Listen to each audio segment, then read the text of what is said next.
the ACLU tweeted last night, abortion bans disproportionately harm Black, Indigenous, and other people of color, the LGBTQ community, immigrants, young people, those working to make ends meet, people with disabilities. Protecting abortion access is an urgent matter. Racial and economic justice, as I noted in response to their tweet, seem to be missing a key group. No? Women, maybe? Can they say the word? Are they capable? Are we just not willing to define it anymore? What do you think, Olayemi?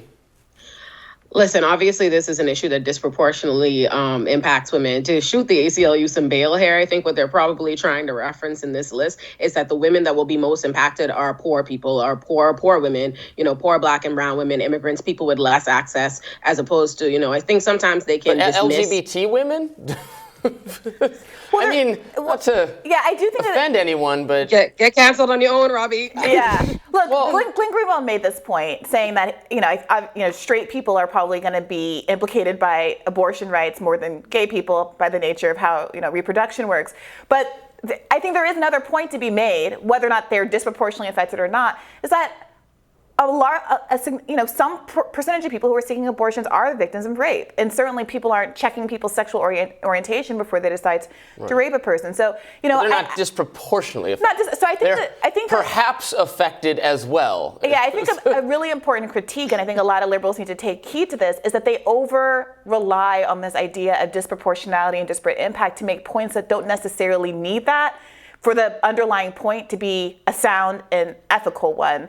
And Denise, I want to come to you were saying something earlier that was related to this.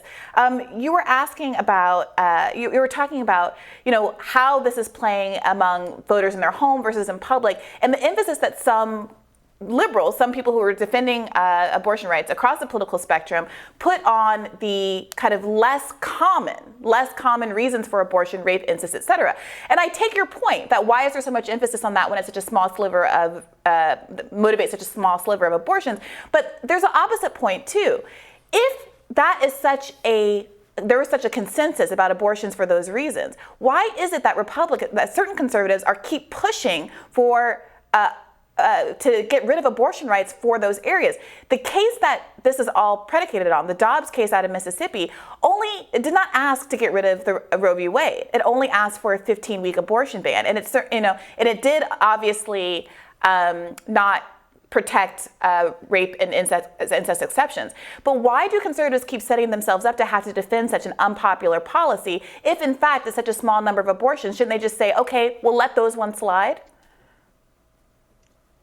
I think it gets down to the core question around when life begins. And I think the conservative perspective is life begins at conception.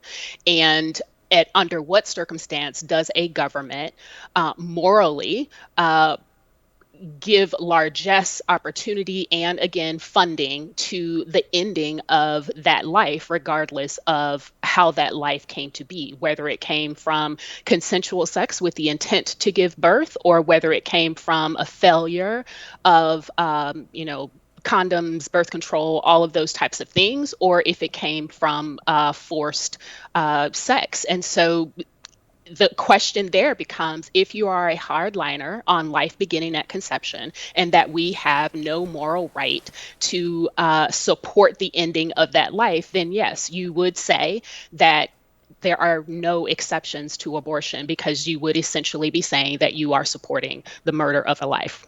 And now, to your point about... I want to come back, though, to this tweet, not because this tweet is like the most important thing ever, but I think it is so reflective of exactly why, if Democrats are asking themselves, why are we losing? Why are we about to get wiped out at every level? Why are Republicans about to destroy us in the upcoming midterms, possibly then again in the presidential election? What are we doing wrong?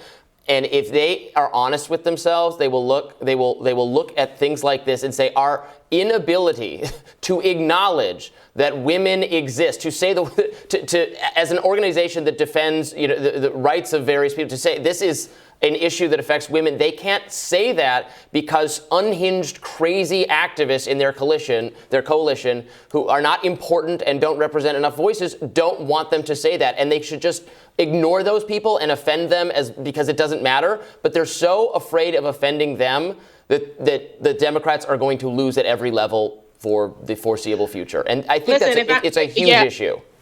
If I was going back to that because that point is incredibly important, Robbie. As a diversity, equity, inclusion, anti-racism, both scholar and consultant and trainer, this is what I have seen all the time in doing this work, is that people on the left are very loud and very wrong often when they're talking about this disproportionality. A lot of the pushback that you are seeing around the anti-racism work that came out of the murder of George Floyd is being uprooted now because of these extreme levels of rhetoric calling abortion, moderation, ban, or whatever white supremacy. Is fascinating to me, especially considering the history of eugenics and all of that in regard to controlling the Negro population in America. So you are absolutely right. Part of the reason they are losing people, bleeding supporters, is because of this extreme nonsensical view of things and their misuse of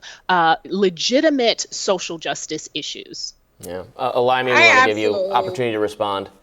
I absolutely disagree with most of what's just been said. If there's anybody that panders to the craziest part of their base more and nonsensical information, it's the Republicans. If we're going to have an argument, I think it's that the Republicans do it better. If anything, I think what Democrats' problem is they never pander to who are the leftists or who are being diagnosed as the crazies, right? Joe Biden is a person that was elected because, he was the lesser of two evils. There are a significant amount of people that don't necessarily support that choice or think he was the best and most progressive, but they voted for him because he was less worse than Trump, and they thought maybe we could move him left, and that's not what's been shown. I think what's actually happened when you see decisions like Roe, it's not just hysteria. The draft opinion that we saw does seem poised to roll back rights that will affect these different minority groups that you see the ACLU talk about. It is set to roll back those rights too, and so that's what you're seeing as the issue. But the responses, even from the Democrats, are not supportive, even in rhetoric. It's one thing that you can't codify Roe or you can't do anything substantive right now to protect the rights of the American people or who are your voters base. But even when you come out, you criticize